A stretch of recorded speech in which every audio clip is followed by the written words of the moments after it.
నమస్తే అండి. ఈరోజు స్వతంత్ర భారతదేశం కోసం తన జీవితాన్ని అంకితం చేసిన మహనీయుడు పూజ్య బాపూజీ వర్ధంతిని మనం అమరవీరుల దినోత్సవంగా జరుపుకుంటున్నామండి. ఆ జాతిపిత త్యాగాన్ని, అహింసా మార్గాన్ని స్మరించుకుంటూ ఆయనకు శ్రద్ధాంజలి ఘటిద్దామండి. అలాగే రేపటితో జనవరి నెల ముగుస్తుందండి. ఫిబ్రవరి నెల వచ్చిందంటే విద్యార్థులకు పరీక్షల సమయమండి. ఫిబ్రవరి మార్చిలో ICSE, CBSE state board exams మొదలవుతుపోతున్నాయండి. విద్యార్థులందరూ పరీక్షల్ని మనోధైర్యంతో, ఆత్మవిశ్వాసంతో రాసేటట్లుగా ప్రోత్సహించవలసిన బాధ్యత గురువుల మీద, తల్లిదండ్రుల మీద ఎంతైనా ఉందండి.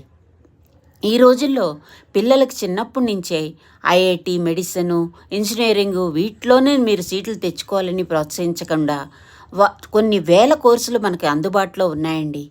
ఇంటర్నెట్లో చూడటం వలన, అలాగే పేపర్స్ చదవటం వలన ఆ కోర్సుల మీద సరైన అవగాహన తల్లిదండ్రులు తెచ్చుకొని పిల్లల అభిరుచికి తగ్గట్టుగా, వారి ఇష్టాయిష్టాలకు తగ్గట్టుగా, వారి శక్తి సామర్థ్యాలను బట్టి వారికి తగిన కోర్సుల్లో జాయిన్ చేసి తద్వారా వారి వ్యక్తిత్వ వికాసానికి తోడ్పడవలసిందిగా నేను తల్లిదండ్రులకు సూచిస్తున్నానండి.